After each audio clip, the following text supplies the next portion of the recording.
Estamos falando sobre saúde digestiva, sobre exames bem feitos, cuidadosos, necessários para se identificar possíveis problemas que surgem no dia a dia. Estamos com o doutor Gustavo Benevides, que é especialista nessa área, e falando com a gente sobre vários assuntos ligados a essa saúde.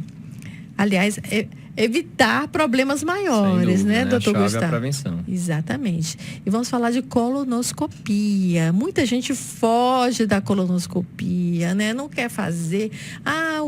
O clínico pediu para fazer. Não, mas é um exame, assim, que a gente não sabe muito bem.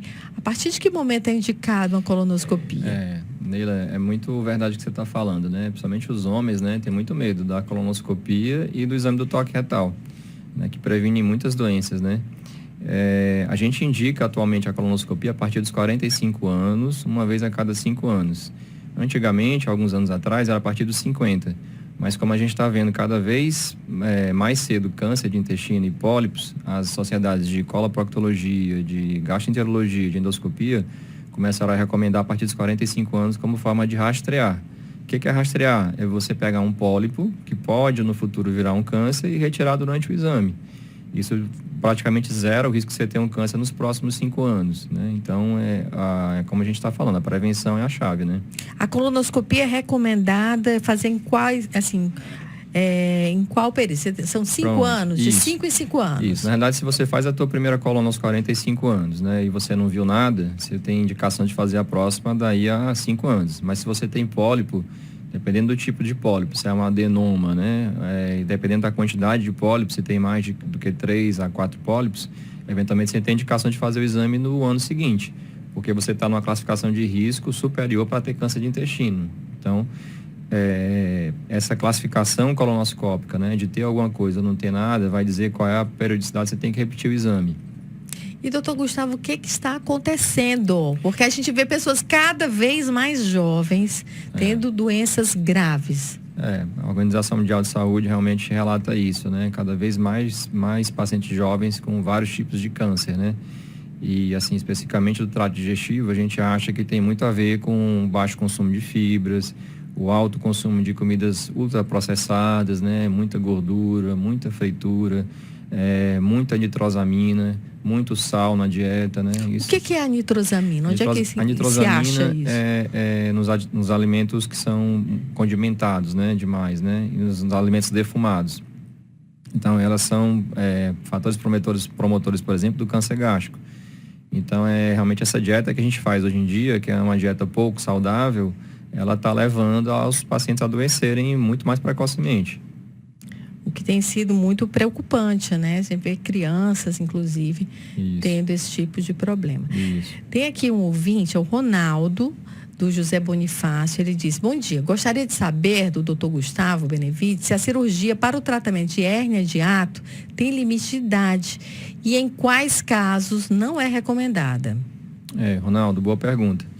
Na realidade, a gente não limita pela idade, a gente limita pela condição do paciente. Se você tem uma condição cardiopulmonar que permite você fazer a cirurgia, e a cirurgia hoje em dia, a grande maioria é feita por videolaparoscopia, que é aquela câmerazinha que você bota dentro da barriga.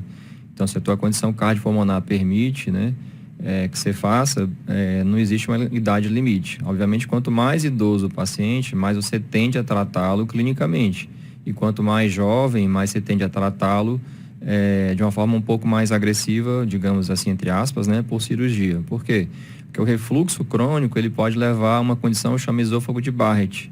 E o esôfago de Barrett pode levar a um câncer de esôfago. Então, se você tem 75 anos, deu o diagnóstico do hérnia de hiato, possivelmente você vai ter pouco tempo para desenvolver um esôfago de Barrett.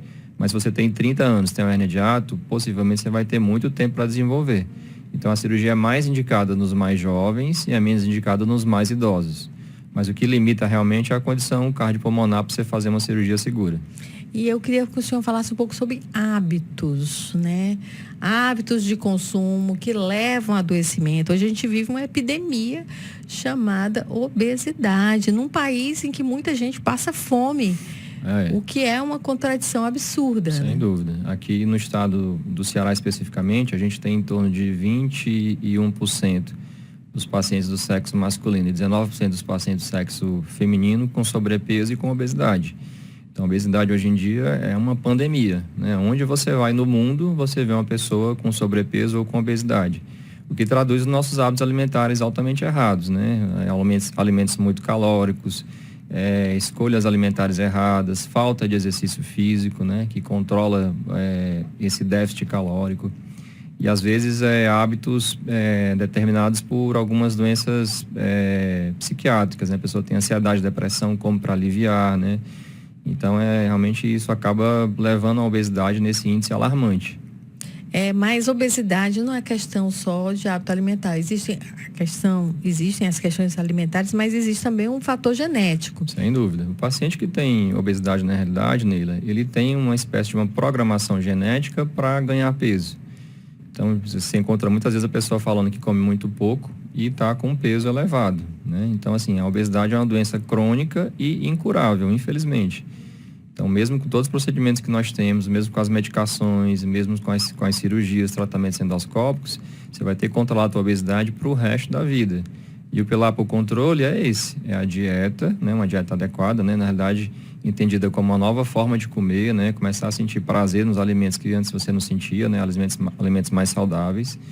A questão do exercício físico, né? Pelo menos 3 a 4 vezes por semana, pelo menos 40 minutos em cada sessão. A questão do controle dessa parte da ansiedade, né? Que às vezes leva o paciente a hábitos alimentares deletérios. Exatamente, né? E comer é muito bom, né, gente? Comer é um grande prazer da vida. É um grande prazer, não é só uma fonte de energia, né? Nutricional, mas também é prazer, né? Sem dúvida. Obviamente você não pode ser radical, né? Você não pode indicar para o paciente uma dieta que vai deixá-lo triste para o resto da vida, né? Então, o paciente está numa dieta restritiva, tá. Mas eventualmente você pode escapar ali, comer uma picanhazinha com a gordura, não tem problema nenhum. Né? Desde que isso aí não seja um hábito, né? Que você vai fazer isso todo dia, né? Enfim, fazer boas escolhas no dia a dia, Sem né? dúvida. Nós estamos aqui com o Dr. Gustavo Benevides.